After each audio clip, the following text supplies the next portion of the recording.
السلام علیکم ورحمۃ اللہ تعالی وبرکاتہ۔ لک الحمد یا اللہ، الصلاۃ والسلام علیک یا رسول اللہ صلی اللہ تعالی علیہ وسلم۔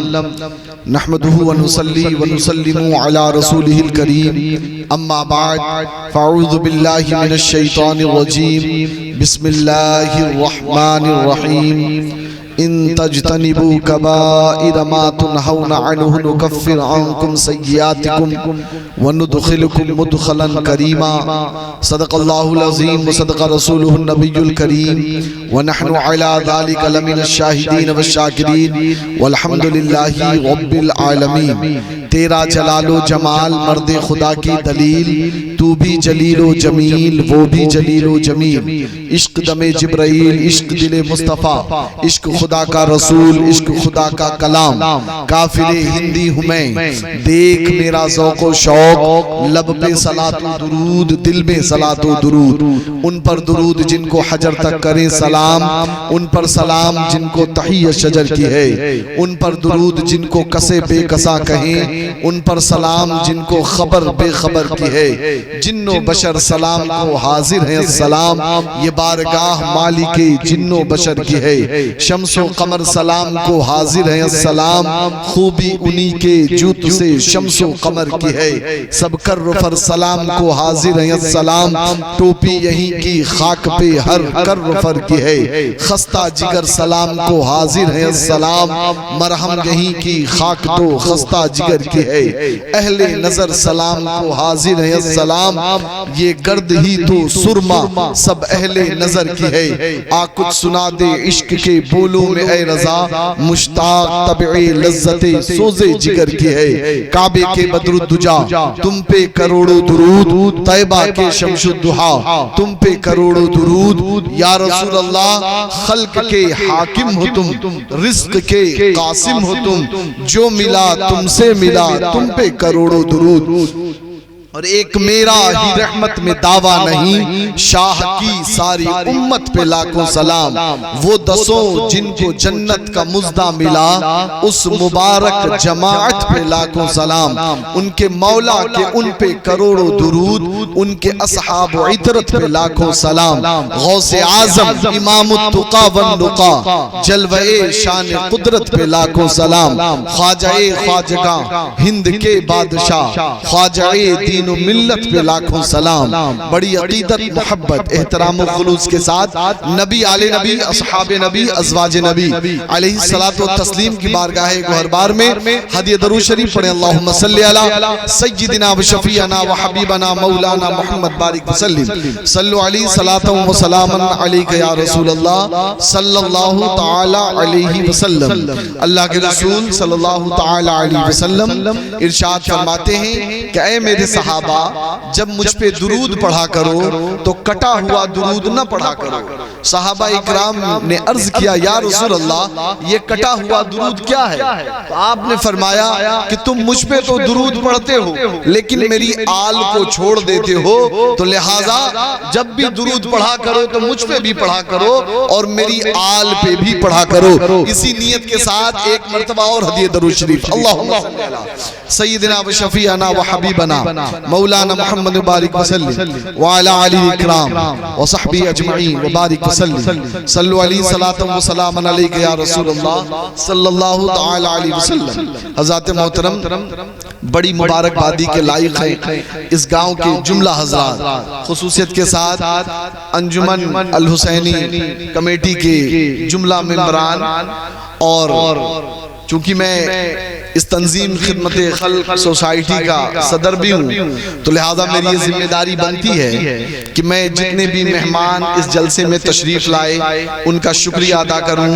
میں دل کی گہرائیوں کے ساتھ نقیب اہل سنت اور جو بھی شعراء تشریف لائے، عالی جناب شاعر اسلام عظمت رضا مظفر پوری، عالی جناب اصغر منوری و شاد ظفر پوری صاحب قبلہ، اور خصوصیت کے ساتھ میں بہت شکر گزار ہوں اس تنظیم کے سرپرست حضرت علامہ مولانا الحاج سید علی اصغر صاحب قبلہ دامت ظلہ العالی والنورانی کا کہ آپ سبھی حضرات یہاں پہ تشریف لائے، اور جو اس تنظیم کا مقصد تھا الحمدللہ رب العالمین وہ بہت حد تک مکمل ہوا، کیونکہ ہم لوگوں کی یہ خواہش تھی کہ لوگوں کے دلوں میں عظمت صحابہ، عظمت اہل بیت، اللہ کے رسول علیہ الصلوۃ والتسلیم کا عشق ڈالا جائے، اور میں دیکھ رہا تھا کہ بہت حد تک الحمدللہ اس میں کامیابی ملی ہے۔ اللہ تبارک و تعالی ہمارے دلوں میں عشق رسالت کو اور عشق صحابہ کو، عشق اہل بیت کو اور زیادہ معجزن فرمائے، اور اسی کو ہمارے لیے ذریعہ نجات بنائے، کہیں آمین۔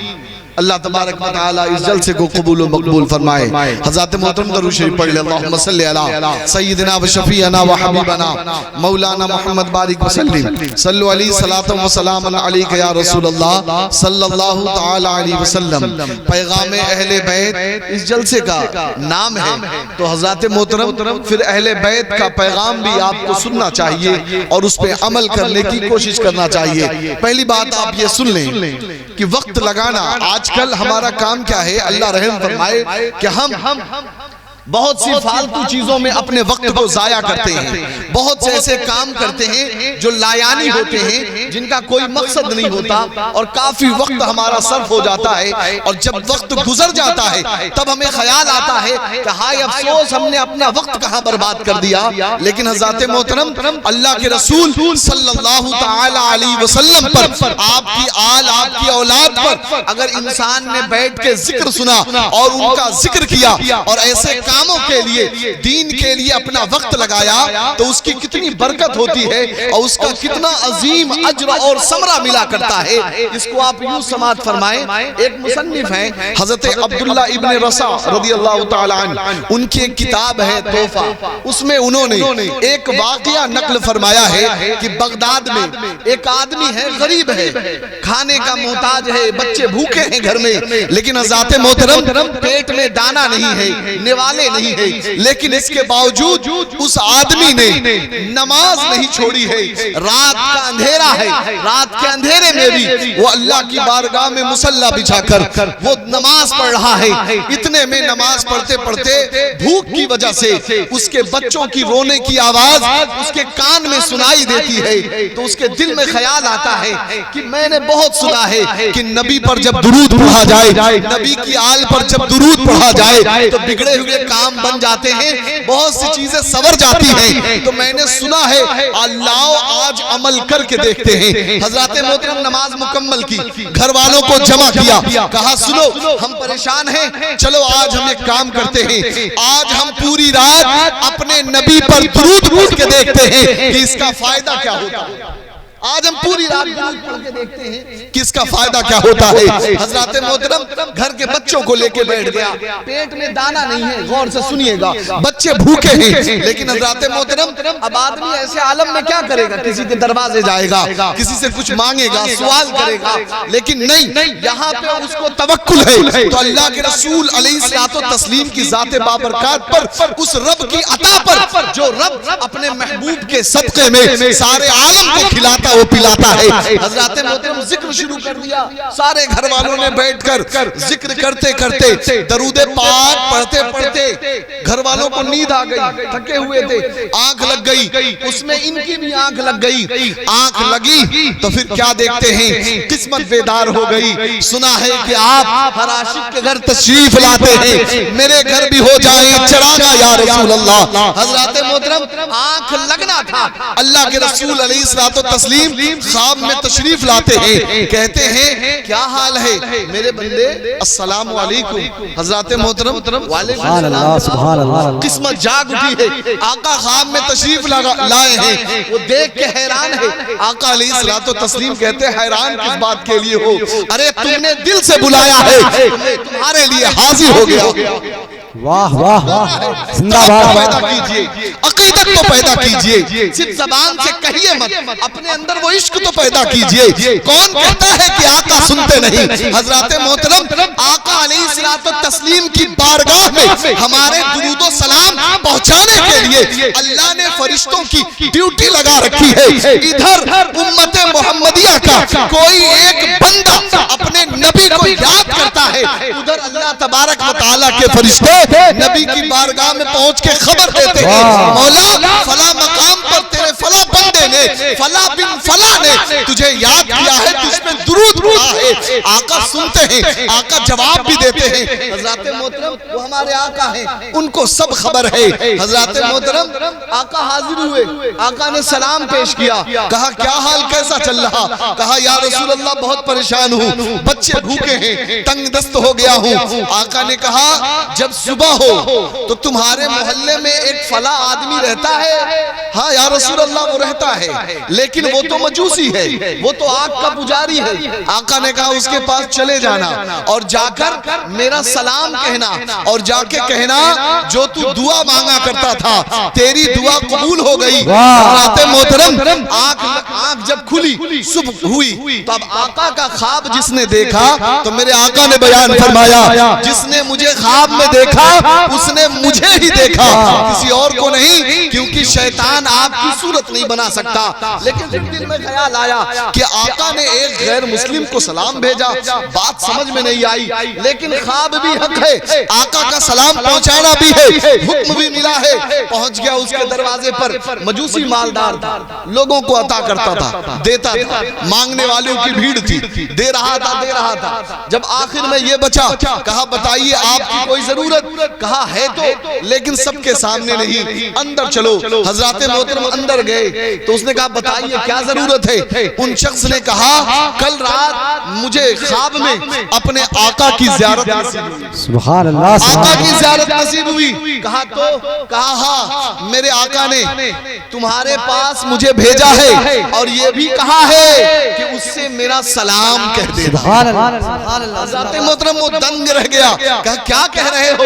میں ایک مجوسی ہوں اور آپ کے آقا نے مجھے سلام کہا ہے۔ حضرات محترم کہا ہاں میرے آقا نے آپ کو سلام کہا ہے اور یہ بھی کہا ہے تم جو دعا مانگا کرتے تھے وہ دعا قبول ہو گئی۔ حضرات محترم جب اتنا سنا، کیونکہ یہ ایسی بات ہے جو وہ یا تو وہ جانتا ہے یا جس کے لیے سوال کر رہا ہے وہ جانتا ہے، فوراً ہاتھ پکڑا اور کمرے کے اندر لے گیا، اور کمرے کے اندر جانے کے بعد کہتا ہے تم جانتے ہو میری دعا کیا تھی؟ کہا نہیں۔ کہا ہاتھ بڑھاؤ، ہاتھ بڑھایا، کہا کلمہ پڑھاؤ مجھے مسلمان کرو۔ دعا مانگا کرتا تھا جس دن مدینے والے کا اشارہ ہو جائے گا اس دن میں ایمان کی یا رسول اللہ، یا رسول اللہ۔ حضرات محترم اس دن میں ایمان کی دولت سے مشرف ہو جاؤں گا۔ حضرات محترم ایمان قبول کر لیا، اور ایمان قبول کرنے کے بعد اپنے بیٹے کو بلایا، کہا بیٹا میں مسلمان ہو گیا، اگر تو بھی ہو جائے تو یہ دولت بھی تیری ہے، سب کچھ تیرا ہے، اور اگر تو نہیں ہوتا تو ایک کوڑی بھی نہیں۔ باپ سے بیٹے نے کہا ابا آپ جیسا حکم دیں گے میں کرنے کے لیے تیار ہوں۔ حضرات محترم بیٹا بھی کلمہ پڑھ کے مسلمان ہو گیا، پورے گھر والے کلمہ پڑھ کے مسلمان ہو گئے۔ اے مسلمانوں ذرا سوچو، اللہ کے رسول صلی اللہ تعالی علیہ وسلم پر سچے دل سے درود پڑھا، اپنے وقت کو رات کے اندھیرے میں موبائل پہ ضائع نہیں کیا، اپنے وقت کو رات کے اندھیرے میں ادھر ادھر غلط کام کرنے میں برباد نہیں کیا، بلکہ ایک مومن نے آقا پر سچے دل سے درود پڑھا، وقت کا صحیح استعمال کیا، تو اس کی برکت یہ ہوئی کہ اللہ کے رسول علیہ الصلوۃ والتسلیم کی زیارت سے وہ خود بھی مشرف ہوا، اور اس کے اس درود اور اس کے ذکر نے ایک غیر مسلم کو، اس کے پورے خاندان کو ایمان کی دولت سے نوازا۔ سبحان اللہ، سبحان اللہ، زندہ باد، زندہ باد۔ اپنے وقت کا صحیح استعمال کرنا، اسلام اس چیز کو بہت ضروری طور پہ سمجھاتا ہے۔ ہمارے ہاں نمازوں کا اہتمام ہے، رمضان میں روزوں کا اہتمام ہے، اسی طریقے سے پوری زندگی میں ایک بار حج کا اہتمام ہے، سال جب مال پہ گزر جائے تو زکوٰۃ کا اہتمام ہے، کھیتی جب ہو جائے تو تو عشر کا اہتمام ہے، اسی طریقے سے صدقہ فطر وغیرہ ہیں۔ حضرات محترم یہ عمر کا کیسے استعمال ہو، وقت کا کیسے استعمال ہو، اسلام نے بتایا اپنے وقت کو، اپنی چیزوں کو ادھر ادھر چیزوں میں ضائع نہ کرے۔ میرے محترم میرے عزیزوں، پیغام اہل بیت مصطفیٰ اس جلسے کا نام ہے، پیغام سنتے چلیے۔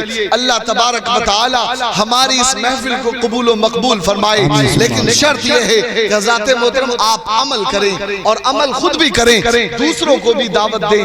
حضرات محترم حضرت علی کرم اللہ وجہ کریم کا نام لیا جا رہا، ماشاءاللہ۔ ابھی جب شاد ظفر پوری صاحب، شاد فتح پوری صاحب قبلہ جب نعت نبی پڑھ رہے تھے، پھر منقبت سنائی، کتنا جوش نظر آیا جوانوں میں۔ حضرات محترم جوش نظر آئے، یقیناً جوانی کا جوش ہی وہی قابل قبول ہوتا ہے، اور جوانی کا جوش ہی میرے آقا نے جوان کے لیے پسند فرمایا ہے۔ تبھی تو میرے آقا سے سوال ہوا کہ اللہ تبارک و تعالیٰ کو سب سے زیادہ کیا پسند ہے، تو میرے آقا نے وقت کا استعمال بتایا، کہا اللہ تبارک و تعالیٰ کو جوان کی جوانی کی عبادت پسند ہے۔ واہ، زندہ باد زندہ باد، سبحان اللہ۔ جوانی کی عبادت پسند ہے۔ واہ واہ حضرات محترم وہی جوانی کی عبادت حضرت علی رضی اللہ تعالیٰ عنہ بھی کیا کرتے تھے۔ آپ نے سنا ہوگا میرے آقا کریم علیہ الصلوۃ والتسلیم نے اللہ تبارک و تعالیٰ کے حکم سے خاتون جنت اپنے دل کے ٹکڑے شہزادی فاطمہ الزہرا رضی اللہ تعالی عنہا کا نکاح حضرت علی کرم اللہ وجہ الکریم سے پڑھایا۔ جب نکاح پڑھایا تو اس وقت حضرت خاتون جنت کی عمر شریف 15 سال بتائی جاتی ہے یا 16 سال، اور حضرت علی کرم اللہ وجہ الکریم کی عمر 21 سال۔ حضرات محترم جوانی کا عالم ہے۔ میرے آقا علیہ الصلوۃ والتسلیم نے جب نکاح کے لیے پیغام دیا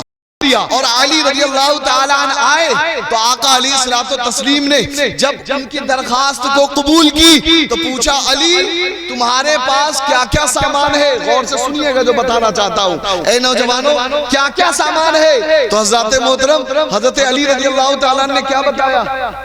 پراپرٹی بتائی، گاڑی بتائے، کیا بتایا؟ مکان بتایا؟ کہا نہیں یا رسول اللہ میرے پاس کیا ہے؟ کہا یہ تلوار ہے جس سے میں جہاد کرتا ہوں، تیرے نام پہ اپنی گردن قربان کرنے کے لیے تیار رہتا ہوں۔ یا رسول اللہ یہ زرہ ہے، اس کو پہنتا ہوں تاکہ دشمنوں کے حملے سے بچ سکوں، اور یہ میری ڈھال ہے تاکہ کوئی اگر میری طرف تیر یا کوئی تلوار کی ضرب آئے تو اس کو میں روک لیا کروں۔ حضرات محترم جوانی میں کن چیزوں کا استعمال ہو؟ عزت ناموس رسالت پر اپنی گردن کٹانے کے لیے جن جن چیزوں کا استعمال ہو سکتا تھا ان چیزوں کو حضرت علی نے حضور کی بارگاہ میں پیش کر دیا۔ سبحان اللہ سبحان اللہ، زندہ باد۔ آج ہمارا نوجوان ایک خواہش کے بعد دوسرے خواہش کی طرف بھاگتا ہے، تیسرے خواہش کی طرف بھاگتا ہے۔ حضرات محترم حضرت علی رضی اللہ تعالیٰ عنہ سے محبت ہے تو اپنی عبادتیں کامل کرو اور نبی سے ایسی عشق لگاؤ کہ نبی کے دین کے لیے، شریعت کے لیے، عظمت ناموس صحابہ کے لیے، عظمت ناموس رسالت کے لیے، اپنی گردن کٹانے کے لیے اور نبی کے دین کے فروغ کے لیے ہمیشہ ایک جوان تیار رہنا چاہیے۔ یہی حضرت علی کی جوانی کا پیغام ہے۔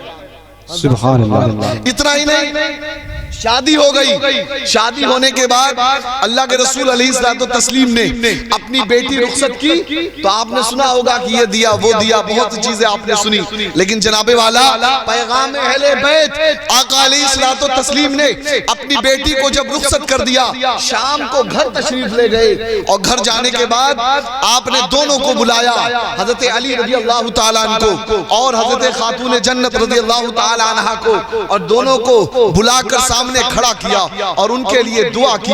حضرات محترم سنیے، آج ہم جب شادی کرنا ہوتا ہے، شادیوں کو ہم نے اتنا مہنگا کر دیا کہ غریب بچی کی ڈولی نہیں اٹھ پا رہی۔ حضرات محترم غریب بچہ ہے تو وہ شادی نہیں کر سکتا، لیکن سنیے میرے آقا کریم علیہ الصلوۃ والتسلیم نے جب اپنی بیٹی رخصت کر دی ہے تو علی کے گھر میں کیا تھا؟ حضرت اسماء رضی اللہ تعالی عنہ جو خاتون جنت کے ساتھ رہنے کے لیے حضرت علی کے گھر گئی تھی، وہ بتاتی ہیں کہ جب ہم علی کے گھر آئے تو علی کے گھر میں بستر نہیں تھا، نرم گدا نہیں تھا، بلکہ جو زمین کی ریت ہوتی ہے اس کو ایک جگہ اکٹھا کر کے گدا بنایا گیا۔ اللہ اکبر، اتنا بھی نہیں تھا کہ گدا ہو سکے، کوئی موٹی چادر ہو سکے۔ تب میرے نبی نے کھجور کی چھال سے بھری ہوئی آپ کو ایک بھری ہوئی ایک گدا دیا تاکہ آپ اس کا استعمال کر سکیں۔ حضرات محترم، یہ تو ایک بات ہو گئی، اس کے آگے میرے آقا علیہ الصلوۃ والتسلیم نے اپنی بیٹی کو چکی دی۔ جی آج وہ جاتا چکی ہماری بہنوں کو دے دیا جائے تو جناب والا 4 بار چلانے میں سانس پھولنے لگے۔ اندازہ لگائیے، شہزادیے کونین آپ کے لیے اللہ کے رسول علیہ الصلوۃ والتسلیم چکی دے رہے، محنت کر کر کے کنویں سے پانی کھینچ کھینچ کے آپ تھک جاتی ہیں، ہاتھ میں چھالے پڑ جاتے ہیں، حضرت علی رضی اللہ تعالیٰ عنہ کے سینے میں درد ہو جاتا ہے۔ اس کے بعد فیصلہ ہوتا ہے کہ آج بڑے غلام آئے ہیں، چل کے غلام مانگ لیا جائے۔ جب حضرت علی رضی اللہ تعالیٰ عنہ کے کہنے پر خاتون جنت جاتی ہیں، آقا کو خبر ملتی ہے، آقا تشریف لاتے ہیں، پیغام اہل بیت سنیے۔ آقا تشریف لائے، کہا بیٹی کیا بات؟ کہا یا رسول اللہ ایسے ایسے معاملات ہیں، ایک غلام نہیں دے دیتے۔ حضرات محترم خاتون جنت سے آقا نے کیا فرمایا؟ بیٹی غلام تیرے لیے نہیں ہے، بلکہ وہ اصحاب صفا جو ہاں بیٹھ کر اللہ اللہ کرتے رہتے ہیں، وہ غریب مسلمانوں کے حق ہیں۔ بیٹی میں تجھے غلام نہیں دے سکتا، لیکن ہاں میری بیٹی میں تجھے ایک ایسی چیز دے سکتا ہوں جو دنیا اور ما فیہا جتنی چیزیں ہیں ان تمام چیزوں سے بڑھ کر ان سے افضل و اعلیٰ ہے۔ حضرات محترم خاتون جنت کو جب اتنا بڑا انعام ملنے لگا، وہ بھی کہاں سے؟ بارگاہ رسالت سے دل خوش ہوا، کہا ابا جان ضرور بیان کرے۔ اللہ کے رسول نے کیا بیان فرمایا؟ کہا بیٹی تم ہر نماز کے بعد، ذرا غور سے سنیے گا، کہا بیٹی ہر نماز کے بعد تم اور علی 10 مرتبہ سبحان اللہ، کیا بولیں ذرا 10 مرتبہ سبحان اللہ، 10 مرتبہ الحمدللہ، 10 بار اللہ اکبر پڑھ لیا کرو۔ اور اے میری بیٹی جب شام کو بستر پہ سونے جایا کرو تو اس سے پہلے 33 بار سبحان اللہ، 33 بار الحمدللہ اور 34 بار اللہ اکبر پڑھ لیا کرو۔ یہ دنیا اور ما فیہا تمام چیزوں سے بہتر ہے۔ زندہ باد زندہ باد سبحان اللہ۔ آپ ذرا دل پہ ہاتھ رکھ کے بتائیے، ہم محبت اہل بیت کی بات کریں، ہم اہل بیت سے محبت کا دعویٰ کریں، بتائیے کون ہے ہم میں جو اپنی بچی کو رخصت کرتے وقت یہ نصیحتیں کرتا ہو یا عمل دیتا ہو؟ جی یہاں تو لوگ پریشان ہیں، بیٹی اگر چلی گئی اور ذرا سا سسرال میں کچھ معاملہ ہو گیا تو لوگوں میں برداشت کی طاقت نہیں، بلکہ ادھر ادھر کی باتیں ہونے لگتی ہیں، اور جناب والا بات اتنی خراب ہوتی ہے۔ جائیے کبھی کورٹ کچہریوں میں جا کے دیکھیے، اللہ اکبر، آج مسلمانوں کے کرتوتوں سے آج وہاں پہ لوگوں کی فائلیں بھری پڑی ہوئی ہیں۔ اور اتنا ہی نہیں، جس عورت کو گھر میں رہ کر اس کے شان اور وقار کے ساتھ اس گھر کے نظام کو چلانا چاہیے تھا، آج بھری کچہری میں غیروں کے سامنے میاں بی بی لڑتے نظر آتے ہیں۔ حضرات محترم پیغام اہل بیت، میاں بی بی میں اگر کوئی معاملہ بھی ہو جائے تو اس کے لیے ضروری ہے کہ انسان بڑے ٹھنڈے دل سے بات کو سمجھے، ان کو سمجھائے، ان تک پہنچائے۔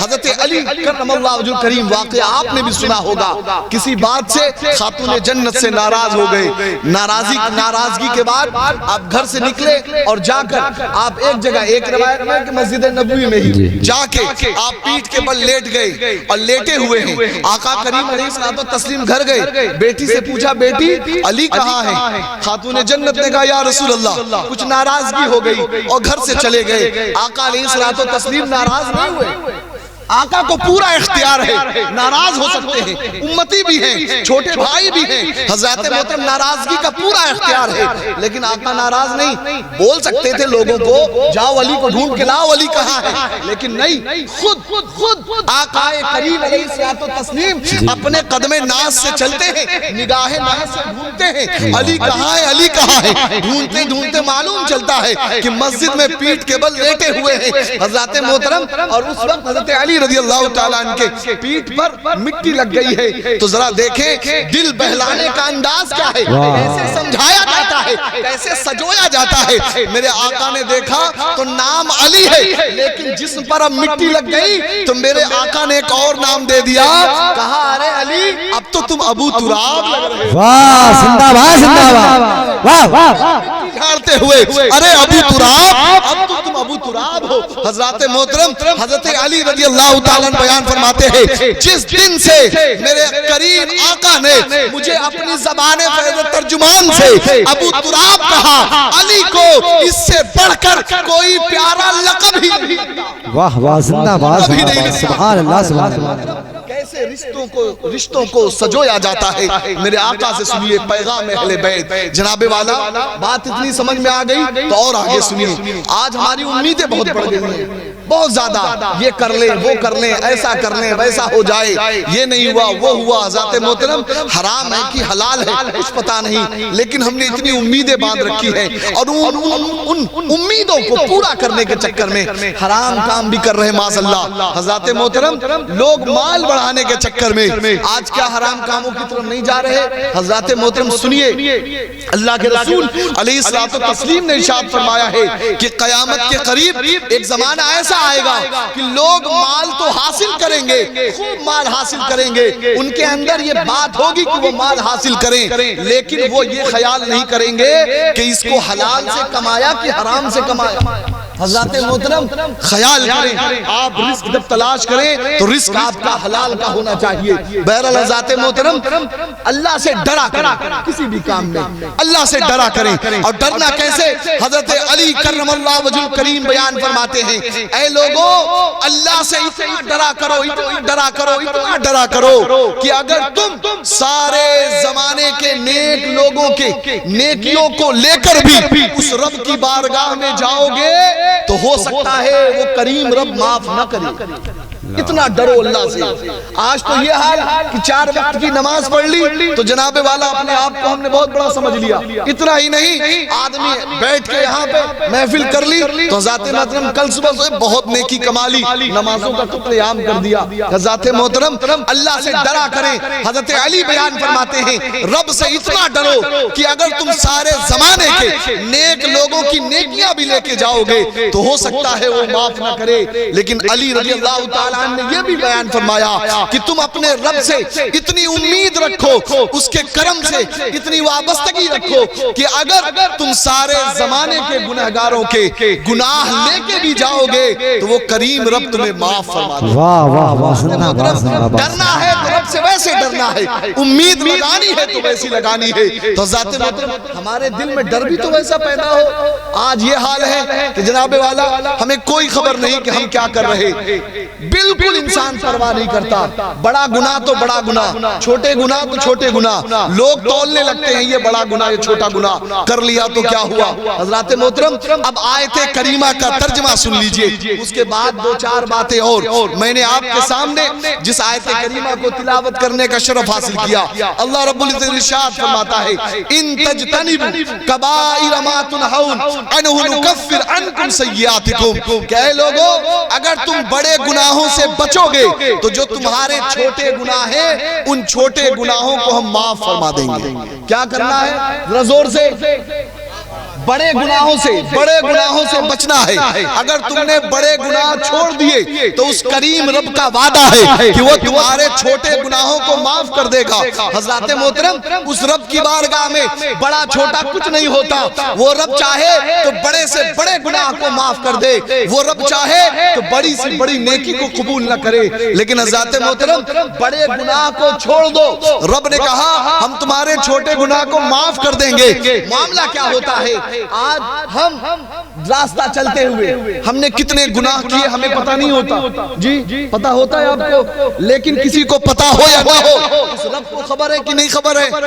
تو جن گناہوں کو آپ نہیں جانتے وہ رب جانتا ہے، تو اس رب کا وعدہ ہے کہ اگر تم نے بڑے گناہوں کو چھوڑ دیا تو جو چھوٹے گناہ ہیں جن کے بارے میں تمہیں علم نہیں، ہم ان گناہوں کو اپنے فضل و کرم سے معاف فرما دیں گے۔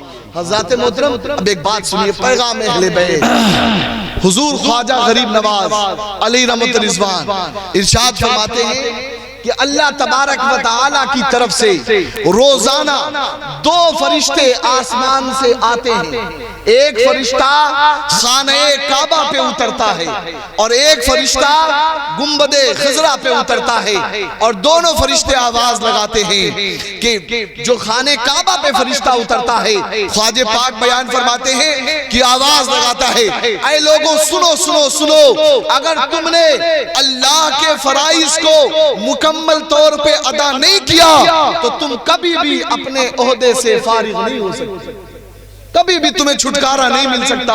اور حضرات محترم پھر فرماتے ہیں خواجہ پاک کہ جو فرشتہ حضور علیہ الصلوۃ والتسلیم کے روضے پہ اترتا ہے وہ آواز لگاتا ہے سارے عالم کے لوگوں سے کہ اے لوگوں سنو سنو، جو اپنے نبی کی سنتوں کا احترام نہیں کرتا، نبی کی سنتوں پہ عمل نہیں کرتا، وہ مکمل اور کامیاب ہو ہی نہیں سکتا۔ اتنا بیان کرنے کے بعد خواجہ پاک رونے لگتے ہیں اور کہتے ہیں اس کا کیا حال ہوگا کہ جس سے کل قیامت میں اللہ کے رسول علیہ الصلوۃ والتسلیم ناراض ہو جائے، کیا حال ہوگا، کون پوچھے گا ہمیں؟ اور اتنا ہی نہیں حضرات محترم خواجہ پاک بیان فرماتے ہیں کہ اللہ تبارک و تعالی قیامت کے دن ہر آدمی سے 50 جگہوں پر 50 سوال کرے گا، جی 50 جگہوں پر 50 سوال ہوں گے، 50 جگہوں پر 50 سوال۔ پہلے مقام پہ رب پوچھے گا میری وحدانیت کہاں ہے، میری وحدانیت کے بارے میں تمہارا کیا تھا، دنیا میں کیا عمل کرتے تھے؟ جناب والا آج ہمارا یہ حال ہے کہ ہم ذرا سی بات میں تھوڑے سے فائدے کے لیے ہم یہ نہیں جان پاتے کہ ہمیں یہ کام کرنا بھی ہے کہ نہیں کرنا ہے۔ بہت سے لوگ شرکیہ کام بھی کر لیتے ہیں۔ حضرت کے یہاں کا ایک واقعہ ہے کہ ان کے یہاں کے ایک نیتا صاحب چلے گئے، جناب والا کسی دھرم کا کوئی معاملہ ہے ہم اس میں نہیں بولتے، لیکن جو اسلام کا معاملہ ہے اس میں ہم ضرور بولیں گے۔ وہ صاحب چلے گئے اور وہاں جا کے تھوڑے سے اوٹ تھوڑے سے فائدے کے لیے انہوں نے اپنے ماتھے پر ٹیکا بھی لگایا اور جناب والا جو بھی اور رسومات ہوئے انہوں نے کیے۔ سنیے، غیر لگاتے ہیں لگائیں، وہ ان کا کام ہے، لیکن اسلام میں قشقہ لگانا یہ کفر کی نشانی ہے۔ جناب والا اگر کسی مسلمان نے یہ کام کیا تو پھر وہ مسلمان نہیں رہ سکتا مسلمان۔ اللہ تبارک و تعالیٰ پوچھے گا میری وحدانیت کہاں ہے؟ حضرات محترم جواب دینا پڑے گا۔ خواجہ پاک بیان فرماتے ہیں دوسرے مقام پر اللہ رب العزت سوال کرے گا کہ اے میرے بندے میرے فرائض کہاں ہیں، میری نمازیں کہاں ہیں، میرے روزے کہاں ہیں، جو زکوٰۃ اور حج میں نے تم پہ فرض کیے تھے وہ کہاں ہیں؟ حضرات محترم آج تو ہمارا یہ حال کہ جناب والا نمازوں کا قتل عام ہو رہا ہے لیکن ہمیں فکر نہیں ہے، نمازیں چھوٹ رہی ہیں لیکن ہمیں فکر نہیں ہے۔ اور جناب والا ہاتھ جوڑ کے میں التماس کرنا چاہتا ہوں، بہت سے لوگ کہتے ہیں جناب والا کہ جناب ہم وارثی ہیں، جی اللہ رحم فرمائے، اللہ رحم فرمائے۔ جناب والا مشکات حقانیہ تو کتاب آپ نے سنی ہے نا، جی سنیے کہ نہیں سنی؟ مشکات حقانیہ وہ کتاب حضور وارث پاک علیہ رحمت الرضوان کی پوری سیرت پر کتاب ہے، بے شک بے شک پوری سیرت، اس کو دیکھ لیجئے گا، مجھے امید ہے کہ آپ کے یہاں بھی موجود ہوگی۔ حضرات محترم کھولیے گا صفحہ 1 سے لے کے 2 3 4 5 12ویں صفحے تک چلے جائیے گا۔ 12ویں صفحے پر آپ کو جا کے ملے گا 112ویں صفحے پر کہ حضرات محترم خود لکھنے والے مصنف علیہ رحمہ بیان فرماتے ہیں کہ حضرت کا یہ عالم تھا کہ جب استغراق تھا، یعنی آخری وقت میں جب آپ بالکل قریب تھے واصل باللہ ہونے کے، تو ایسے عالم میں جب آپ کو خیال نہیں رہتا تھا کہ آپ کیا کر رہے ہیں، کیسے ہیں، حضرات محترم ایسے عالم میں بھی جب زمانے کی خبر نہ ہو، لوگوں کو پہچان نہ رہے ہو، لیکن ایسے عالم میں بھی حضور وارث پاک عالم پناہ اپنے رب کی عبادت نہیں بھولا کرتے تھے، اپنے شک اور تردد کو دور کرنے کے لیے حضور عالم پناہ بغل میں لوگوں کو بیٹھاتے تھے اور نماز پڑھتے تھے، پوچھتے تھے بتاؤ میری رکعت مکمل ہوئی کہ نہیں؟ اللہ اکبر، ایسے عالم میں ضعیفی بھی ہے، کمزوری بھی ہے اور روزے بھی رکھے جا رہے، استغراق کا عالم بھی ہے۔ اگر وہ کہنے والا کہہ دیتا حضور ابھی نہیں، آپ نے 4 کے بجائے 3 پڑھ لی ہے، اللہ اکبر، ایسے عالم میں بھی اس رب کی محبت میں نبی کی شریعت پر گامزن ہونے کے لیے حضور عالم پناہ کھڑے ہو جاتے تھے اور پھر سے نماز ادا فرمایا کرتے تھے۔ سبحان اللہ محترم، آج ہمارے جسم میں طاقت ہے، اب استغراق کی کیفیت نہیں آئی ہے، ہم اپنے آپ کو وارث پاک کا دیوانہ کہیں اور جان بوجھ کر نماز چھوڑ دیں، جناب والا یہ ہو ہی نہیں سکتا۔ حضور وارث پاک ایک مثال دیتے تھے، جو میں نے آپ سے کہا نا کہ اللہ سے اتنی امید رکھو کہ اگر سارے زمانے کے لوگوں کے گناہ بھی لے کے جاؤ گے تو وہ رب معاف فرما دے گا، یقیناً فرما دے گا۔ لیکن حضرات محترم، حضور وارث پاک کا ایک پیغام اہل بیت کی نسبت سے سنتے جائیے۔ حضور وارث پاک ایک مثال دیتے تھے اور یہ حدیث پاک مشکات میں دیگر کتابوں میں بخاری شریف میں موجود ہے۔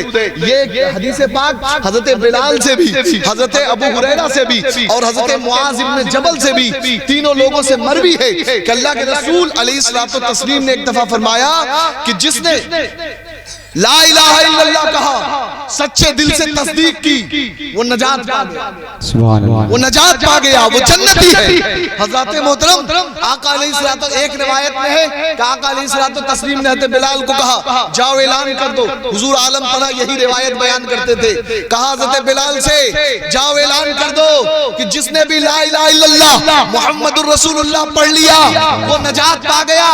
حضرت بلال چل دیے اعلان کرنے کے لیے، جب باہر نکلے حضرت عمر مل گئے، کہاں بلال؟ کہا اللہ کے رسول نے حکم دیا ہے، سنتے چلیے، اللہ کے رسول نے حکم دیا ہے اعلان کر دو۔ اور ایک روایت میں ہے کہ حضرت ابو ہریرہ رضی اللہ تعالیٰ عنہ سے کہا اعلان کر دو، تو حضور حضرت عمر فاروق رضی اللہ تعالیٰ عنہ نے کہا کیا حکم دیا ہے؟ کہا یہ کہ جس نے لا الہ الا اللہ محمد الرسول اللہ پڑھ لیا، رسول اللہ پڑھ لیا، وہ کامیاب ہے، وہ نجات پا گیا۔ حضرت محترم، حکم اللہ کے رسول کا اعلان ہونا چاہیے۔ حضرت عمر رضی اللہ تعالیٰ عنہ نے ہاتھ پکڑ لیا بلال کا، کہا چلو پہلے نبی کی بارگاہ میں آئے، نبی کی بارگاہ میں اور آ کر عرض کرنے لگے یا رسول اللہ آپ کا فرمان حق ہے، یقیناً یہ حق ہے، لیکن یا رسول اللہ کیا ایسا نہیں لگتا کہ لوگ اس قول کو سن کر اور دیگر عبادتیں چھوڑ دیں گے، اسی پر بھروسہ کر لیں گے؟ سنیے غور سے، اسی پر بھروسہ کر لیں گے کہ اللہ کے رسول کو نہیں پتا؟ حضرت عمر رضی اللہ تعالیٰ عنہ نے کہا یا رسول اللہ لوگ کہیں اسی پہ بھروسہ نہ کر لیں اور نمازیں چھوڑ دیں، اس پہ عمل نہ کرے، تو اللہ کے رسول نے فرمایا رہنے دو بلال، اعلان مت کرو۔ حضرات محترم، اس واقعے کو بیان کرنے کے بعد حضور وارث پاک عالم پناہ کہتے تھے ارے سنو، کوئی عمر جیسا بھی تو ہونا چاہیے، کوئی عمر جیسا بھی تو ہونا چاہیے۔ سب نے امید لگا رکھی ہے لا الہ الا اللہ پہ، لیکن حضرات محترم جو نماز ہے، جو دین کی فرضیت ہے، کوئی تو ہونا چاہیے حضرت عمر کی طرح جو اس کو بیان کرے اور بتائے۔ اور حضرات محترم، آج ہمارا یہ حال، ہم ڈرتے بھی نہیں، ہم مانتے بھی نہیں، اللہ ہمارے دلوں میں ڈر پیدا کرے۔ آمین آمین۔ تاریخ رجب شریف کی جی الحمدللہ ہمارے گھروں میں اہل بیت کی نیاز سجے گی، بولے انشاءاللہ نیاز سجے گی۔ اللہ نے جو ہمیں توفیق دی ہے ہم اسے اپنی طور پہ پیش کریں گے۔ حضرات محترم، کس کی نیاز ہوگی؟ حضرت امام جعفر صادق رضی اللہ تعالیٰ عنہ کی نیاز ہوگی۔ آپ بیٹے کس کے ہیں؟ حضرت امام محمد باقر رضی اللہ تعالیٰ عنہ کے آپ شہزادے ہیں، پتہ ہے نا آپ کو؟ حضرات محترم، حضرت امام باقر کے ایک واقعہ سنیے، اللہ سے ڈر کسے کہتے ہیں؟ اللہ سے ڈرنا کیسے چاہیے؟ حضرات محترم، ایک شخص ہے حضرت قیس، وہ بیان فرماتے ہیں کہ ایک بار میں مدینے کے قبرستان سے گزرا تو میں کیا دیکھتا ہوں کہ مدینے کے قبرستان میں ایک جگہ بیٹھ کر ایک بچے کی رونے کی آواز آ رہی ہے، رات کی تنہائی ہے۔ میں اس بچے کے پاس پہنچ گیا، میں نے کہا ہے میرے بچے تو ابھی اتنی کم عمر کا ہے، تجھے کون سا ایسا غم لگ گیا کہ تو رات کی تنہائی میں آ کر یہاں پر بیٹھ کے قبرستان میں رو رہا ہے اور تو نے گھر کو چھوڑ رکھا ہے۔ حضرات محترم اللہ اکبر، جب یہ بات اس بچے سے کہی تو اس بچے نے کہا اے وہ شخص، شاید تجھے دنیا نے دھوکے میں ڈال رکھا ہے، تو نے بہت زیادہ امیدیں لگا رکھی ہے، شاید تجھے موت کا ڈر نہیں، شاید تجھے موت کا ڈر نہیں۔ حضرات محترم اتنی بات سننی تھی، وہ جو حضرت قیس تھے ان کے دل میں ایک عجیب سی کیفیت پیدا ہوئی، وہ کہنے لگے اے بچے تو کون ہے اور اتنے بہترین باتیں کر رہا ہے، تجھ سے اتنی شاندار بات مجھے سننے کو ملی۔ تو حضرات محترم اس بچے نے کہا افسوس ہے کہ تو اہل خاندان اہل بیت کے بچے کو نہیں پہچان رہا، ارے میرا نام محمد ہے اور میں جس کی قبر پہ بیٹھا ہوں یہ میرے والد حضور زین العابدین کی قبر ہے۔ حضرات محترم وہ بچہ یہ کہہ رہا ہے کہ کیا تجھے موت کا کھٹکا نہیں؟ حضرت امام باقر رضی اللہ تعالیٰ، میں بھی یہ پوچھتا ہوں جناب والا، کیا ہمیں موت کا کھٹکا نہیں؟ کیا ہمیں مرنا نہیں؟ اور حضرات محترم جب بات آ گئی ہے اہل بیت ہی کی تو ایک بات اور سنتے چلیے۔ حضرت امام باقر رضی اللہ تعالیٰ سے ایک شخص ہے حلیت الاولیاء، ایک کتاب ہے اس میں انہوں نے ذکر کیا ہے جابر جعفی کے حوالے سے کہ ان سے امام باقر نے کہا کہ اے لوگوں، میں نے سنا ہے کہ کچھ لوگ بغداد کے اندر ایسے ہیں جو یہ کہتے ہیں کہ میں نے ان کو حکم دیا ہے کہ وہ معاذ اللہ خلیفہ اول حضرت ابوبکر صدیق رضی اللہ تعالیٰ عنہ اور خلیفہ دوم حضرت عمر فاروق رضی اللہ تعالیٰ عنہ کو برا بھلا کہیں۔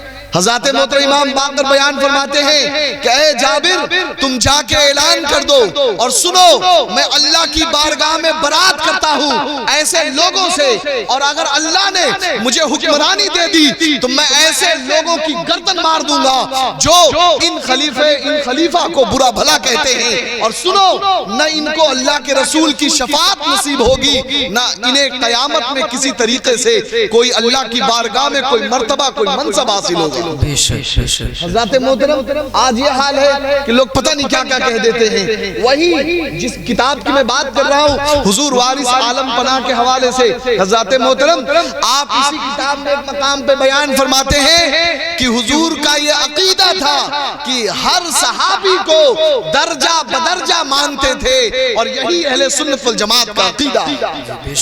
آپ کتاب کھول کے دیکھیے حضرات محترم، نبی کا وہ عشق ہو ہی نہیں سکتا، صحابہ کا وہ عشق ہو ہی نہیں سکتا کہ جس عشق کی بات کی جائے اور اللہ کے رسول علیہ الصلوۃ والتسلیم کے ساتھ اپنی جان کو قربان کرنے والوں کو برا بھلا کہا جائے۔ حضرت علی رضی اللہ تعالیٰ عنہ ایک بار حضرت ابوبکر صدیق رضی اللہ تعالیٰ عنہ کو یاد کرتے ہوئے اپنے سامنے بیٹھے ہوئے لوگوں سے پوچھتے ہیں اے لوگوں بتاؤ کہ تم میں یا ہم میں سب سے بہادر کون تھا؟ حضرات محترم صحابہ ہیں، کچھ آپ کے متبعین ہیں، کہنے لگے امیر المومنین آپ بہادر ہیں، آپ کو اللہ نے شیر خدا بنایا۔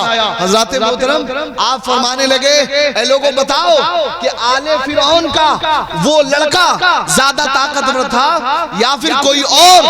حضرات محترم یا ابو بکر صدیق کون زیادہ بہادر تھا؟ اور آل فرعون کا واقعہ کیسے سمجھ میں آئے گا؟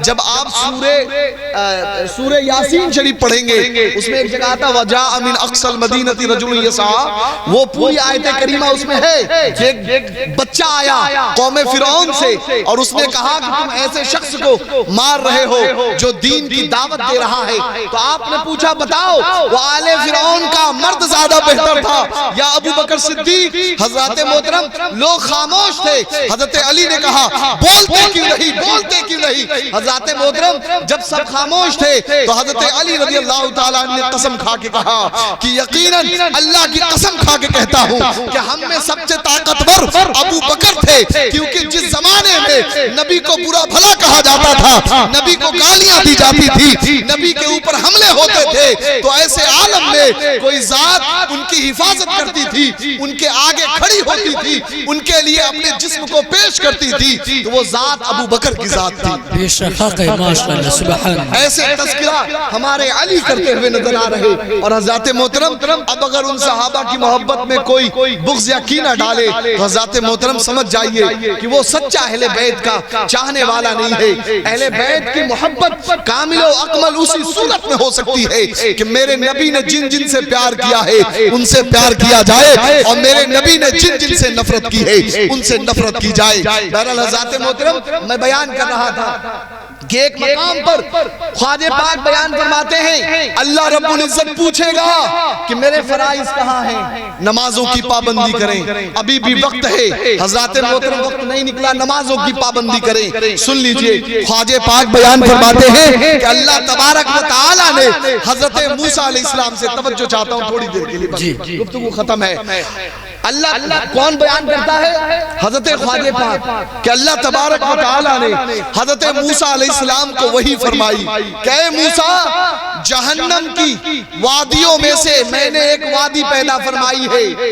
اس وادی کا نام ہاویہ ہے۔ کیا نام ہے؟ زور سے بولیے، کیا نام ہے؟ ہاویہ ہے۔ اس وادی کا نام ہاویہ ہے، اور اس وادی کو میں بھڑکاتا رہتا ہوں، اس میں لاوا، گندک، ان تمام چیزوں سے اسے میں بھڑکاتا رہتا ہوں، اس میں طرح طرح کے سانپ اور بچھو ہیں، اور اے موسیٰ سنو، اگر اس جہنم کا ایک ٹکڑا بھی، اس جہنم کی ایک چنگاری بھی اس دنیا میں آ جائے تو جتنے بھی زمین پر پانی کے سوتے ہیں سب کے سب سوکھ جائیں، اس کی گرمی سب کے سب سوکھ جائیں، اور اتنا ہی نہیں جتنے بھی پہاڑ ہیں اس کی گرمی سے پگھل جائیں۔ اور اے موسیٰ جانتے ہو اسے میں نے کس کے لیے تیار کر رکھا ہے؟ اسے میں نے بے نمازیوں کے لیے اور اللہ کی جھوٹی قسم کھانے والوں کے لیے تیار کیا ہے۔ کس کے لیے؟ ذرا زور سے بولیے۔ جھوٹی قسم کھانے والے اور بے نمازیوں کے لیے۔ کون کہہ رہا ہے؟ خواجہ پاک کہہ رہے ہیں، حضور وارث عالم پناہ کے پیر محترم کہہ رہے ہیں۔ حضرات محترم جس سلسلے کے آپ بانی ہیں وہ بیان فرما رہے ہیں۔ حضرات محترم بات یہیں تک ختم نہیں ہوتی، بات جھوٹی قسم کی۔ آج تھوڑی تھوڑی بات میں جھوٹی قسمیں کھاتے ہیں، جناب والا ہمارے بزرگ ایسے نہیں تھے۔ خواجہ پاک بیان فرماتے ہیں کہ ایک بزرگ ہیں، ان سے ملنے کے لیے خواجہ پاک گئے تو 40 سال کا زمانہ ہو گیا تھا، وہ بزرگ منہ سے بولتے نہیں تھے، کسی سے بات نہیں کرتے تھے۔ خواجہ پاک کے پاس گئے، معاملہ کیا؟ حضرات محترم لوگوں نے بتایا کہ ایک دن حضرت سکر کے عالم میں تھے۔ سکر کا مطلب کہ اب ان کی کیفیت اس دنیا سے بالکل کٹ چکی تھی، اب وہ اللہ تبارک و تعالی اور اس کے عشق میں بالکل ڈوبے ہوئے تھے۔ ایسے عالم میں انہوں نے کوئی بات کہی، اور بات کہتے وقت انہوں نے اللہ کی قسم کھا لی۔ کیا کی؟ اللہ کی قسم کھا لی۔ جب سکر چلا گیا اور آنکھ کھلی، ہوش آیا تو خیال آیا کہ میں نے اللہ کی قسم کھا لی ہے۔ تو اپنے لوگوں سے پوچھا، ارد گرد مریدوں سے، کیا میں نے اللہ کی قسم کھائی؟ مریدوں نے کہا ہاں حضرت، آپ کے منہ سے قسم نکلا اور سچی قسم کھائی آپ نے۔ اسی وقت اپنے مریدوں سے کہا سنو گواہ رہنا، آج کے بعد میں کبھی بولوں گا نہیں، کیونکہ آج میں نے اللہ کی قسم سچ کے لیے کھائی ہے، تو ہو سکتا ہے کبھی میری زبان سے جھوٹی قسم بھی نکل جائے۔ اس دن سے 40 سال بولے نہیں۔ اور حضرات محترم ہمارا کیا حال ہے؟ جھوٹی قسمیں کھاتے ہیں، لوگ ہمارے بارے میں جان نہ جائیں اس کے لیے ہم جھوٹ بولا کرتے ہیں۔ اللہ اور اس کے رسول کو ناراض کرنا تو گوارا ہے، لیکن جھوٹی قسم کھا کے دوسرے کو راضی کرنا یہ ہمارے لیے ایک آسان کام لگتا ہے۔ میرے پیارے میرے محترم خواجہ پاک بیان فرماتے ہیں اللہ تبارک و تعالی تیسرے مقام پہ پوچھے گا بتاؤ میری سنتیں کہاں ہیں؟ حضرات محترم خواجہ پاک بیان فرماتے ہیں کہ جس کی سنت مکمل نہیں ہوگی، میرے نبی کی سنتیں کہاں ہیں رب پوچھے گا، اور اس کی سنت مکمل نہیں ہوگی تو اللہ تبارک و تعالیٰ اسے سزا نہیں دے گا، بلکہ کیا کہے گا فرشتوں سے، اسے پکڑو اور لے جاؤ میرے محبوب کی بارگاہ میں اور کہنا کہ یہ آپ کا امتی ہے اور اس نے آپ کی سنتوں پہ عمل نہیں کیا۔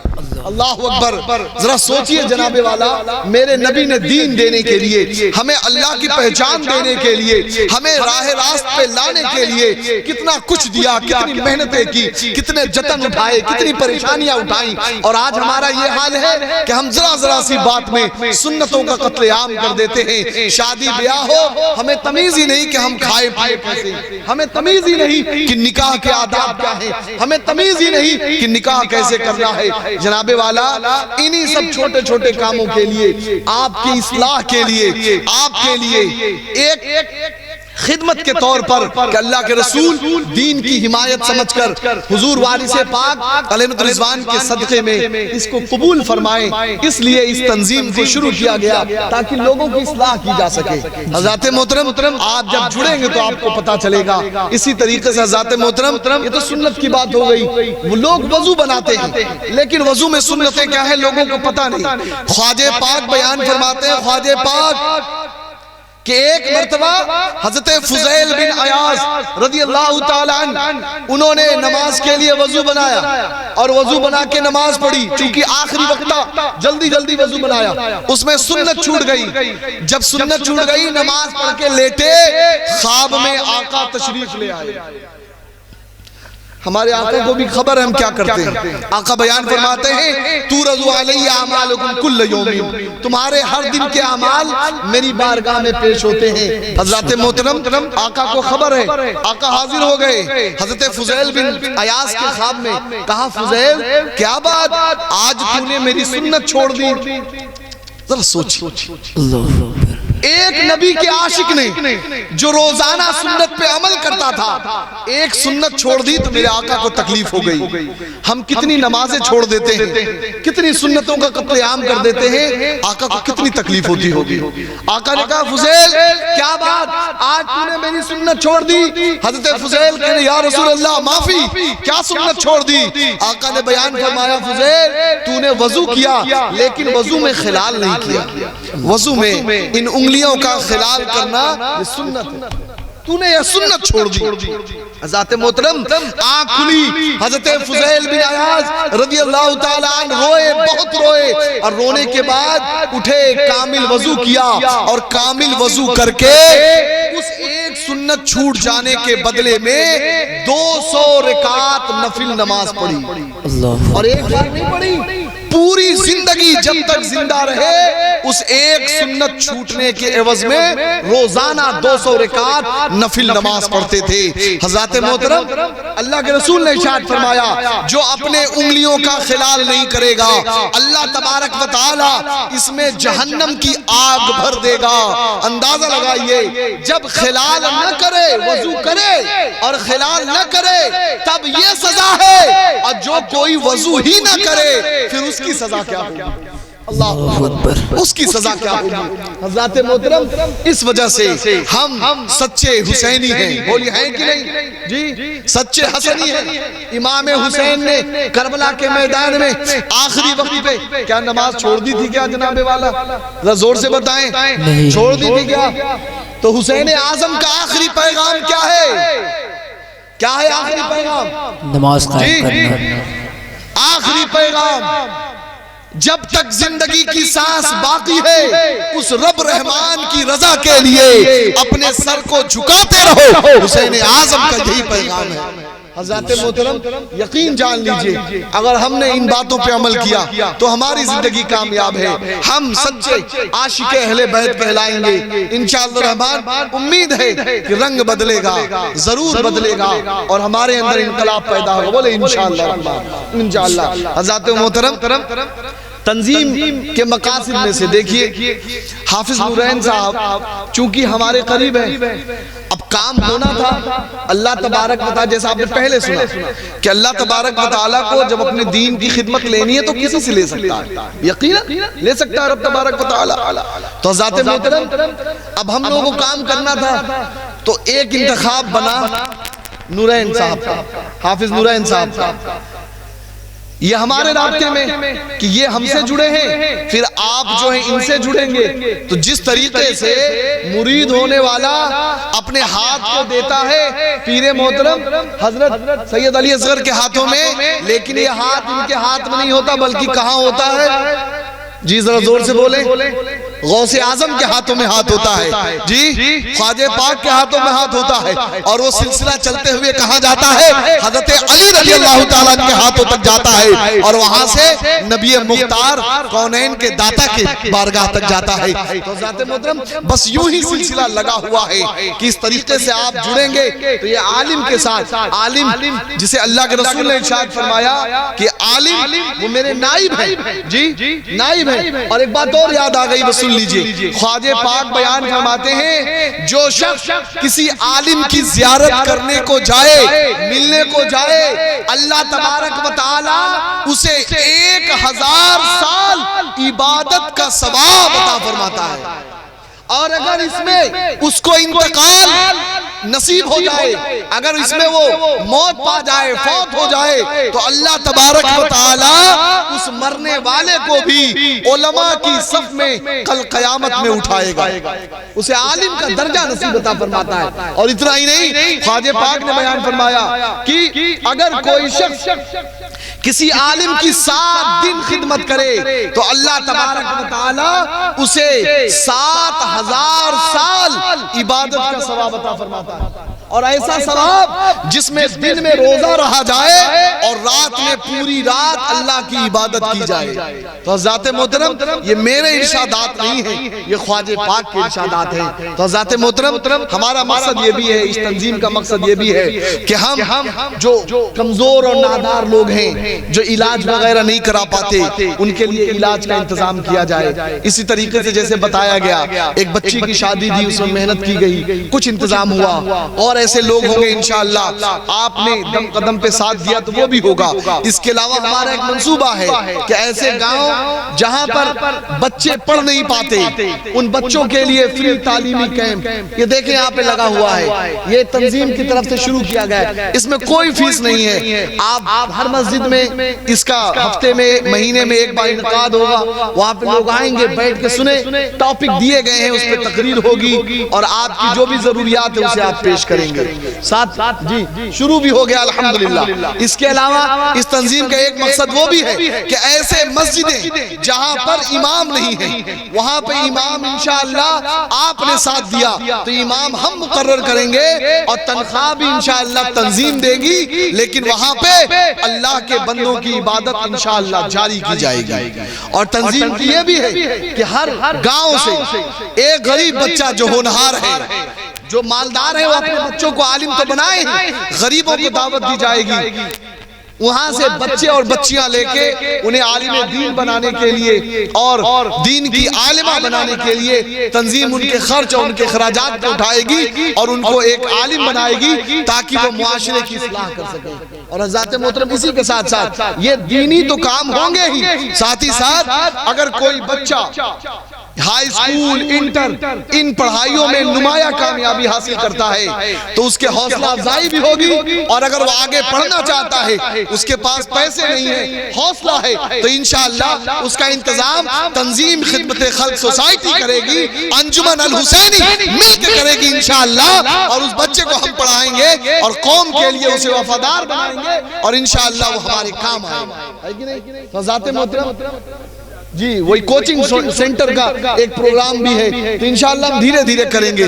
ایک یہ بھی ہے کہ ہم کم سے کم بچوں کو جیسے کمپیوٹر کے کچھ کام سکھا دیے جائیں، موبائل وغیرہ کیسے بنتے ہیں، تاکہ ان کے بیٹھنے کا گھر بیٹھے بھی وہ کچھ نہ کچھ کما سکے، کر سکیں۔ تو ذات محترم فکر بڑی ہے، عظیم ہے، لیکن اس کے کرنے کے لیے آپ کا ساتھ چاہیے۔ حضرات محترم ہمارے بزرگ جو ہوتے تھے وہ تنظیمی کام ہی کیا کرتے تھے. ہمارے بزرگوں نے اسی خدمت کے ذریعے دین کو پھیلایا ہے. آپ یہ جان لیں کہ آپ اگر یہ سوچتے ہیں کہ یہ کام یہ اکیلے کر لیں گے یا یہ کر لیں گے یا مفتی صاحب کر لیں گے تو ذات محترم نہیں ہو سکتا, نہیں ہو سکتا. اللہ کے رسول علیہ الصلوۃ والتسلیم کو اللہ تبارک و تعالی نے کائنات کی کنجیاں عطا فرمائی. زمین کو اشارہ کر دیتے تو زمین سینہ چیر کر سونے چاندی اگل دیتی, لیکن اس کے باوجود بھی میرے آقا کو جب دین کے لیے ضرورت پڑتی ہے تو اعلان کرتے ہیں میرے صحابہ دین کو ضرورت ہے, لاؤ اپنے مال کی قربانی پیش کرو. کیا آقا نے نہیں کیا کیا کہ نہیں کیا؟ حضرت محترم سب نے قربانی پیش کی. حضرت علی کرم اللہ وجہ الکریم نے پیش کی, حضرت عمر رضی اللہ تعالیٰ نے پیش کی, حضرت ابوبکر صدیق رضی اللہ تعالیٰ نے پیش کی. اور جب پیش کی تو میرے آقا یہ بھی بیان فرماتے ہیں کہ کائنات میں جس نے بھی کوئی بھی مجھ پہ کام کیا یا احسان کیا اس کا بدلہ میں نے چکا دیا, لیکن ابو بکر ان کا بدلہ میں کبھی نہیں چکا سکتا. ان کے احسان کا بدلہ تو کل قیامت میں اللہ ہی دے گا. حضرات محترم اللہ تبارک و تعالیٰ کس کی خدمت کو قبول کر لے کون جانتا ہے. مختصر سی بات ہے, مختصر سی چیزیں ہیں, سب کو شامل ہونا ہے چونکہ لوگ بہت کم ہو چکے ہیں, جا چکے ہیں. حضرات محترم تنظیم کے لیے میں بھی کچھ نہ کچھ تعاون کروں گا, آپ سے بھی گزارش کروں گا کہ آپ بھی تعاون پیش کریں. بہرحال اب تک یہ جو آپ نے نذرانہ پیش کیا ہے یہ تو ہے ہی ہماری طرف سے, اور زیادہ نہیں. دیکھیں ہم بوجھ نہیں ڈالنا چاہیں گے, لیکن ہاں اتنا ضرور ہے کہ چلیے 100 روپے تو شروع کرتے ہیں, یہ میری طرف سے. اب باقی اب آپ کا کام ہے یہ تنظیم کے لیے. حضرات محترم اللہ رحم فرمائے, نعرہ تکبیر, نعرہ رسالت, سب کے لیے بالکل دروازہ کھلا ہوا ہے, کیونکہ ہمیں آپ کا ڈر نہیں اللہ کا ڈر ہے. ایک ایک چیز کا حساب, ایک ایک چیز, ایک ایک بات لکھی جاتی ہے. آپ دیکھ سکتے ہیں روداد یہاں موجود ہے, کس آدمی نے دیا, کیسے دیا, کیا دیا, کب چھپا, کیا چھپا, آپ یہ بھی دیکھ سکتے ہیں. اور اگر آپ کو یقین نہ آئے تو میں آپ کو دعوت دیتا ہوں, یہاں پہ عالی جناب جی یہ 200 طرف نورین بھائی کی طرف سے, آپ کی طرف سے ماشاءاللہ, آپ یہ محسن بیٹھے ہوئے ہیں ماشاءاللہ. محسن بھائی تنظیم کے ممبر بھی ہیں. اگر آپ کو یقین نہ آتا ہو تو آپ کو میں دعوت دیتا ہوں, آپ ان لوگوں کے ساتھ جڑ کر کام کو دیکھیں کریں, اور آپ کو پورا اختیار ہے کہ اگر کہیں بھی غلط نظر آتا ہو تو آپ منع کر سکتے ہیں, ٹوک سکتے ہیں. لیکن حضرات محترم آپ جڑیے, جہاں ضرورت ہو, جیسے بھی ہو آپ بتائیے, انشاءاللہ کیا جائے گا, ضرور بھی ضرور کیا جائے گا. شیخ صاحب بہرحال ذات محترم کہنا یہی ہے کہ اللہ تبارک و تعالی اس محفل کو آپ کی محنت اور محبت کو قبول و مقبول فرمائے, اور خصوصیت کے ساتھ پیغام اہل بیت پر ہمیں عمل کرنے کی توفیق نصیب عطا فرمائے.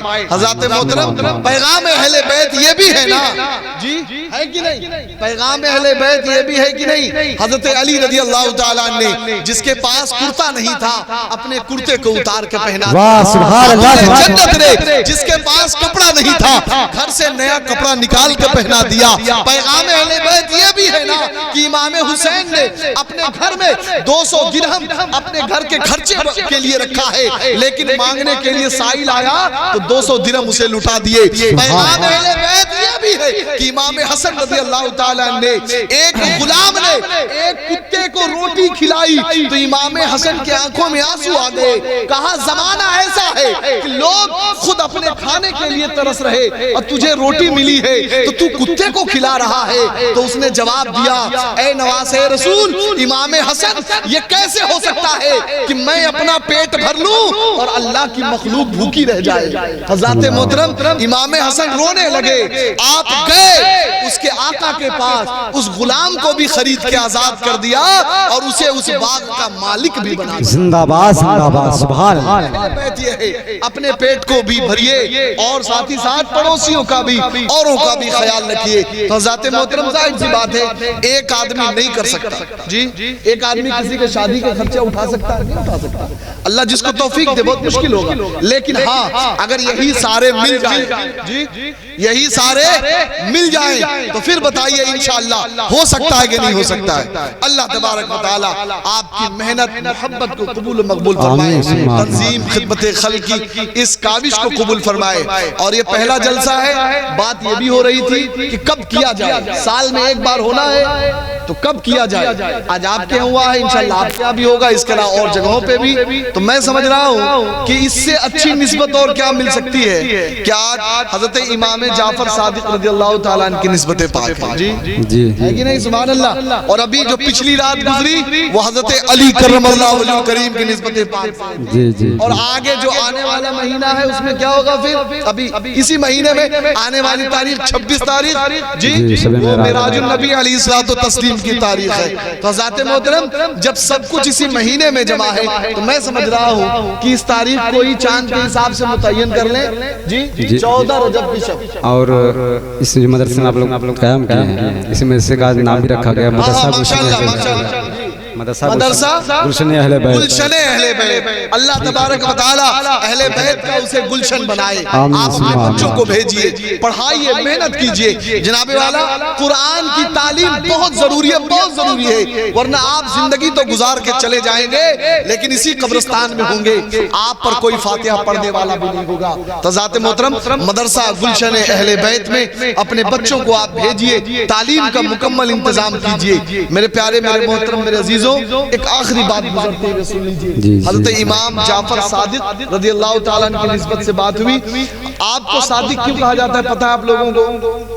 صادق کیوں کہا جاتا ہے جی؟ آپ کے دادا کا نام زین العابدین جی, آپ کے ابا کا نام محمد باقر, آپ کا نام کیا جعفر, علی نام ہے جعفر علی جی, امام جعفر کہے جاتے ہیں جی. اس کے بعد صادق لگتا ہے. یہ اوروں میں تو نہیں لگا اہل بیت میں, لیکن انہی میں کیوں لگا؟ امام باقر رضی اللہ تعالیٰ عنہ کی اہلیہ کا نام کیا تھا؟ زور سے بتائیے. ارے اہل بیت سے محبت کرتے ہیں پتہ نہیں. امام باقر کی بیوی کا نام, چلیے زور سے بولیے, ام فروخ. کیا نام تھا؟ ام فروخ جی. کیا نام تھا؟ ام فروخ. یہ حضرت ابو بکر صدیق رضی اللہ تعالیٰ عنہ کی پوتی بھی لگتی ہے اور نواسی بھی لگتی ہے. واہ سبحان اللہ. پوتی بھی لگتی ہے اور نواسی بھی لگتی ہے. یہ بیوی ہے حضرت امام باقر کی, ان کی اولاد ہے امام جعفر. اسی نسبت سے آپ کو ابو بکر صدیق کی طرف نسبت کرتے ہوئے امام جعفر صادق. سبحان اللہ سبحان اللہ, زندہ باد زندہ باد. حضرت محترم آپ نے بھی کہا ہے, ایک قول ہے, میرے پاس دلیل بھی ہے, دکھا بھی دوں گا کہ وہ لوگ کیسے ہو سکتے ہیں جو یہ کہتے ہیں کہ حضرت ابو بکر صدیق رضی اللہ تعالیٰ عنہ کے بارے میں برا بھلا کہتے ہیں. کہتے ہیں بھلا کوئی اپنے باپ دادا کو کیسے برا بھلا کہہ سکتا ہے. کہتے ہیں ابو بکر نے مجھے 2 بار جنا ہے. ایک نسبت کدھر سے آئی؟ ماں کی ددیالی ہے, ایک ننیالی ہے. حضرت ابو بکر صدیق کے بیٹے محمد, محمد کے بیٹے قاسم, قاسم کی بیٹی ام فروخ, اور ادھر سے حضرت ابو بکر صدیق رضی اللہ تعالیٰ عنہ کے بیٹے عبد الرحمن, عبد الرحمن کے بیٹے محمد, اور محمد کی بیٹی ام فروخ, محمد کی بیوی ام فروخ. تو اس طریقے سے نواسی اور اس طریقے سے پوتی. تو حضرات محترم اہل بیت سے بھی محبت کریں اور اللہ کے رسول صلی اللہ تعالیٰ علیہ وسلم کے جو بھی صحابہ اکرام ہیں ان سے بھی محبت کریں. بحر تسلیم علی میدان میں, بحر تسلیم علی میدان میں سر جھکے رہتے ہیں تلواروں کے. صدق و عدل و کرم و ہمت میں اعلیٰ حضرت فرماتے ہیں, صدق و عدل و کرم و ہمت میں 4 سو شہرے ہیں ان چاروں کے. اور مولا گلبن رحمت زہرا, مولا گلبن رحمت زہرا, سبتین اس کی کلیاں پھول, صدیقو فاروقو عثمانو حیدر, ہر ایک اس کی شاخ, ہر ایک اس کی شاخ. اللہ تبارک و تعالی ہمارے دلوں میں محبت اہل بیت کو زیادہ فرمائے. وآخر دعوانا الحمدللہ رب العالمین, استغفر اللہ ربی من کل ذنب واتوب الیہ. حضرات محترم اس محفل کی آخری کڑی حضرت سید صاحب عبداللہ تشریف لا رہے ہیں. حضرت کو جو مناسب لگے گا وہ کریں گے, ہم سننے کے لیے تیار ہیں. استقبال کر لیں. نعرہ تکبیر, نعرہ رسالت, اولاد رسول.